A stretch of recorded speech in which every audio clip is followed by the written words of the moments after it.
Yesterday, a historic milestone was achieved in the Sahel. Burkina Faso, Mali, and Niger launched their first shared telecommunications satellite with the help of Russia. But the real story lies in one man, Ibrahim Traoré. Without his vision and leadership, this monumental leap into space would have remained a dream. The skies over West Africa are changing forever, and France is losing its grip.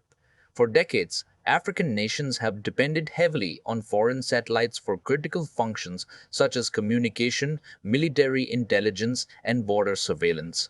This reliance meant that countries across the continent were unable to fully control the flow of their own information. Whether it was routine government communications, military transmissions, or emergency alerts, the data often passed through networks operated by France, the United States, and other Western powers. Africa could send messages across its borders, but it could never fully claim ownership of the skies above its territories. This dependence created significant vulnerabilities. For one, it introduced delays in transmitting and receiving crucial information. A military command in Bamako or Niamey could not always act in real time because the messages had to travel through external networks first. It also created blind spots. Portions of the continent remained poorly monitored, leaving gaps that insurgent groups, traffickers, and other hostile actors could exploit. These weaknesses were particularly pronounced in the Sahel, a region that has long struggled with violent extremist activity, cross-border smuggling, and political instability. The situation also had broader strategic implications. Relying on foreign infrastructure meant that African nations could not fully guarantee the security of their data. Sensitive information, including troop movements, border strategies, and diplomatic communications, could be intercepted or delayed by outside actors. This not only compromised national security, but also limited Africa's ability to operate independently in high-stakes situations.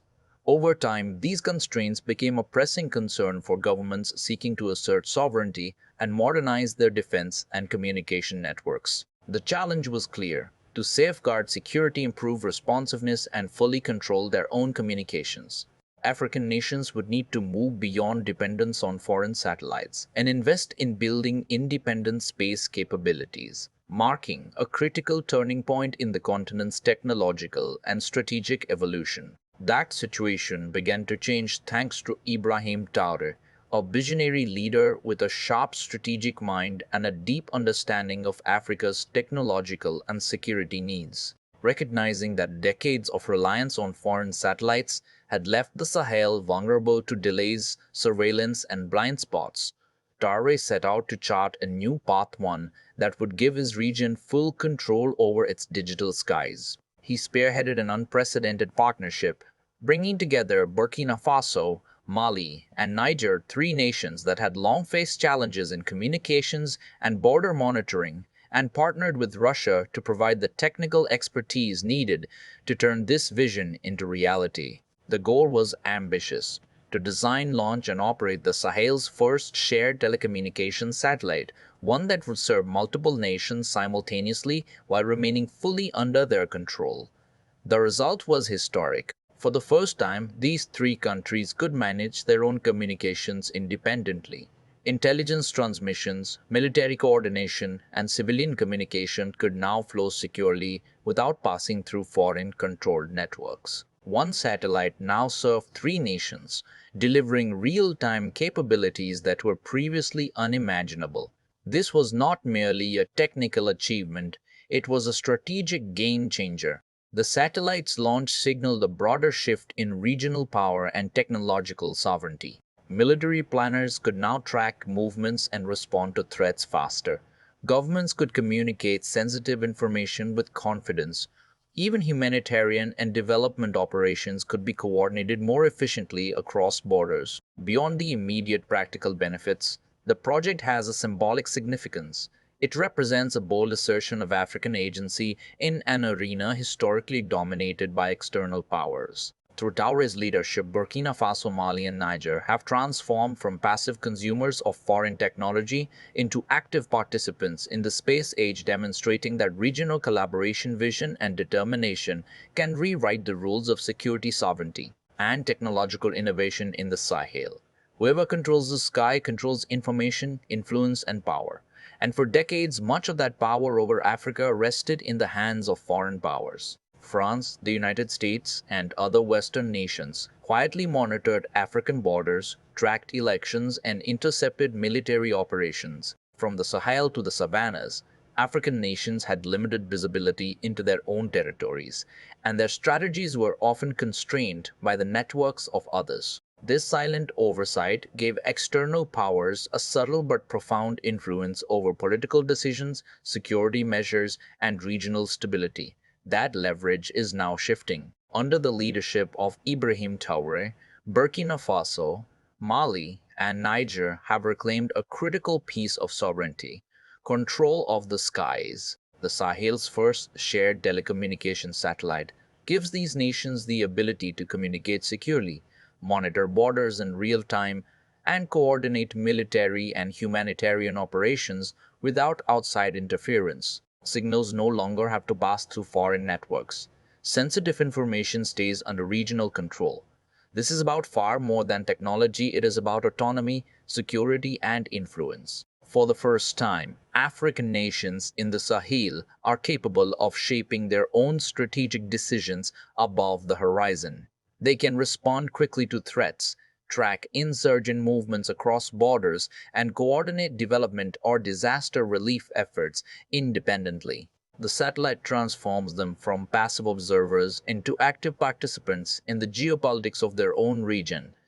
The implications extend globally. Western powers, long accustomed to monitoring African affairs from afar, are now confronting a new reality. The narrative is no longer theirs to control. Africa is no longer simply a stage where foreign influence plays out. It is an actor asserting its own rules, protecting its own interests, and leveraging technology to safeguard its sovereignty. Ibrahim Traoré's leadership has shifted the balance of power, demonstrating that control of the sky is not just symbolic, it is decisive, strategic, and transformative. The satellite at the center of this historic partnership is more than just a technological marvel. It is a strategic game changer for the Sahel. For the first time, Burkina Faso, Mali, and Niger have the ability to share real-time data across their borders without relying on foreign networks or intermediaries. Military communications, intelligence transmissions, and civilian messages can all move securely and instantly, giving these nations a level of coordination and responsiveness that was previously impossible.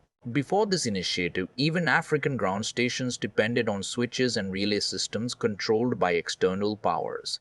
Every transmission faced potential delays, and sensitive information was exposed to vulnerabilities. A military operation in Mali might be slowed because signals had to pass through a network managed abroad. Border surveillance data could be intercepted, and decision makers often had to operate with incomplete or delayed information. These weaknesses limited strategic flexibility and created security risks across the region. With Ibrahim Traoré's vision and leadership, the Sahel's nations now have full digital autonomy. The satellite allows Mali, Burkina Faso, and Niger to monitor borders continuously, detect emerging threats in real time, and coordinate joint operations without waiting for approval or access from external actors. Whether it is tracking insurgent movements, coordinating military responses, or managing humanitarian missions, the nations can act decisively and independently. This level of control represents the highest form of digital sovereignty. The satellite is not merely infrastructure, it is a shield, a communications hub, and a strategic lever all in one. It allows the Sahel to operate with confidence, ensuring that sensitive operations and critical information remain under regional control. In effect, it rewrites the rules of engagement. The countries now dictate their own operational tempo, safeguard their data, and secure their territories with unprecedented efficiency. In the digital and strategic realm, Ibrahim Traoré has enabled the Sahel to take full command of its sky, and with it, its destiny. Ibrahim Traoré's satellite initiative doesn't just change the technological landscape, it reshapes the entire geopolitical chessboard of West Africa. By establishing a secure, independent communications network for Burkina Faso, Mali, and Niger, the Sahel has positioned itself as a new player capable of exercising real influence. For Russia, the partnership represents a strategic foothold in a region long considered within France's sphere of influence. Moscow now has the opportunity to strengthen diplomatic ties, gain regional leverage, and deepen defense and technological collaboration with African nations that are actively asserting autonomy. For France and Western powers, the shift is more complicated. Publicly, their statements emphasize support for stability, diplomacy, and regional cooperation. Privately, however, there is concern over what is no longer under their control. For decades, Western nations quietly monitored African communications, military movements, and political developments. That oversight provided them with both influence and strategic certainty. Now, with the Sahel's own satellite, the data flows are independent, secure, and beyond immediate foreign reach. This represents a loss of leverage and a recalibration of long-standing regional relationships. The implications extend beyond military or intelligence considerations. African nations can now coordinate on trade, infrastructure, and humanitarian missions without foreign interference. Border security, electoral monitoring, and strategic planning are no longer filtered through external networks, giving the Sahel unprecedented autonomy. The region can shape its own narrative, make independent decisions, and respond in real time to crises and empowerment that alters both perception and power dynamics. Global observers are taking note. The Sahel is no longer a passive stage for foreign influence. It is an actor defining its own rules and priorities. Ibrahim Traoré's leadership has transformed a technological initiative into a geopolitical pivot, demonstrating that African nations can assert sovereignty in both the digital and strategic realms. The West must now adapt to a new reality. Africa is charting its own path on its own terms, above the horizon where power now truly resides. This story is about far more than satellites. It is about African self-determination, long-term thinking, and strategic independence. For decades, the narrative around Africa's technological capabilities was framed by outsiders. Space was too costly, too advanced, or too complex for African nations to pursue on their own. Foreign powers and even some local skeptics often assumed the continent could not achieve high-tech sovereignty without external guidance. Ibrahim Traoré's vision challenges that narrative decisively. Through a single satellite and a shared mission among Burkina Faso, Mali, and Niger, Traoré has demonstrated that Africa is not merely capable of participating in the space age, it can lead in it. The technical achievement is impressive, but the broader significance is transformative. The satellite represents control over communications, security, and strategic decision-making, areas that were historically dominated by foreign powers. It is proof that African nations can design, implement, and manage complex technological projects that have both immediate and long-term impact. The implications extend far beyond the Sahel. This initiative sends a clear signal. Africa can own its vision, control its data, and secure its future. It is a statement of agency in a world where technological infrastructure often equals influence and power. By taking the initiative to build regional collaboration in space, these nations are rewriting the rules for what African countries can achieve. Ibrahim Traoré's leadership embodies foresight and courage. One man's vision has created a blueprint for continental empowerment.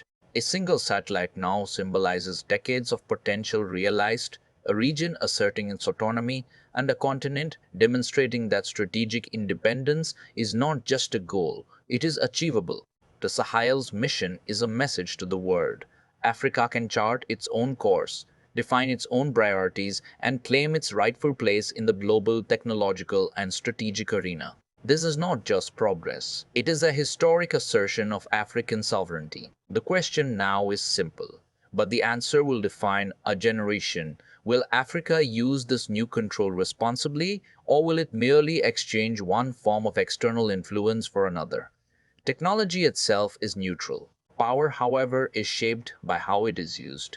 The satellite orbiting above the Sahel represents opportunity but also responsibility. It places the future of communication, security, and sovereignty directly in African hands, where the consequences of every decision will be felt first and foremost by African people. History will not remember this moment for Russia's technical involvement or for the discomfort it caused in Western capitals. It will remember it for Ibrahim Traoré's bold leadership and the precedent he set. At a time when many leaders hesitated, he chose to think long term. He chose sovereignty over convenience, collaboration over dependency, and strategy over submission. That choice altered the trajectory of the Sahel and challenged long-standing assumptions about who controls power in Africa. For decades, Africa's role in global affairs was often reactive, responding to decisions made elsewhere. This moment signals a shift. By claiming control of its digital skies, the Sahel has declared that Africa can be proactive, decisive, and self-directed. Borders can now be secured without permission. Data can be protected without oversight. Futures can be planned without external approval. The world is watching closely, not because a satellite was launched, but because a message was sent. When Africa reached for the skies, long-standing power structures felt exposed. Familiar narratives began to crack. For the first time, influence was not flowing inward, it was being projected outward. This is not the end of the story. It is the opening chapter of a new era. And for the first time in modern history, Africa is not just part of the conversation, it is calling the shots.